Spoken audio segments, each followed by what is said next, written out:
Morning. I thought I'd not do a reading this morning, but just do a little bit of a show and tell with this. I don't know if any of you can guess what it is.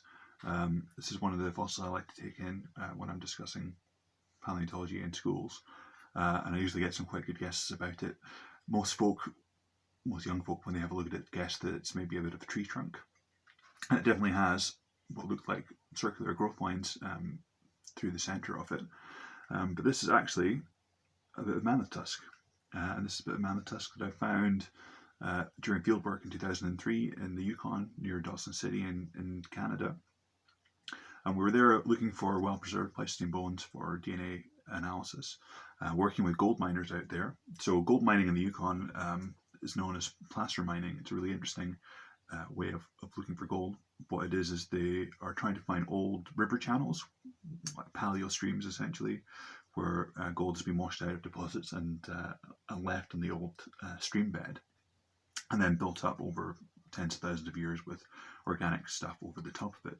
And when they find an old gravel bed, they use enormous, basically, water guns to wash away all the stuff that's deposited on the top of it to get down to the gravel where the gold dust and small nuggets are still to be found.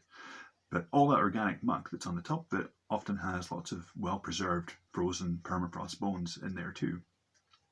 And so what happens is when this top layer gets turned into mud by the water hoses, all these fossils kind of come out in solution and deposit as the water runs away back down to the holding pool. So our job back in 2003 was to kind of wander up and down this mud stream looking for fossils that have come out of solution. And we found hundreds, mostly bison, horse, a few bits of mammoth, a few bits of carnivore as well. I think we found a couple of bits of bone of lion and bear. Obviously they're much rarer because they're rarer in the food pyramid as well. But this bit of mammoth tusk I initially thought was a bit of wood as well when I picked it up.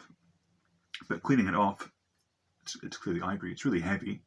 Heavier than most people expect when they pick it up, and it's kind of fractured and a bit kind of beat up and broken just from sitting in the ground for probably about 14 to 50,000 years.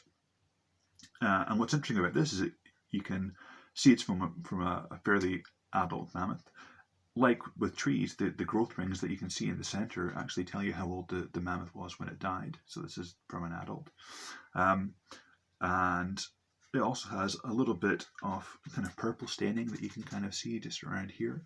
And this is a mineral called vivianite, which forms often in permafrost organic remains. I think it's a reaction between the phosphate in the bone and some of the minerals in the soil.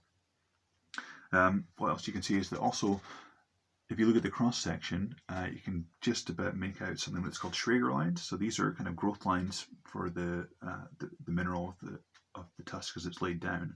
And what's interesting about that is that it's different in different species. So the Schrager lines, the kind of cross section you get in the ivory, is different in Asian elephant, African elephant, mastodon, and woolly mammoth. And this is a really useful tool because it means that when you're trying to regulate ivory sales, which are obviously illegal in living elephants, but not illegal in extinct species. So the trade in mammoth ivory and mastodon ivory is perfectly legal.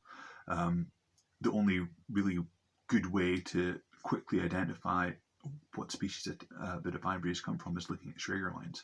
And so luckily we can differentiate between extinct and non-extinct species using that. Otherwise, I guess we could also use DNA testing as well, though there's a bit more involved in doing that. So this is my bit of mammoth tusk, which usually sits on my shelf behind me, and it's very useful as a teaching aid when talking about fossils in schools.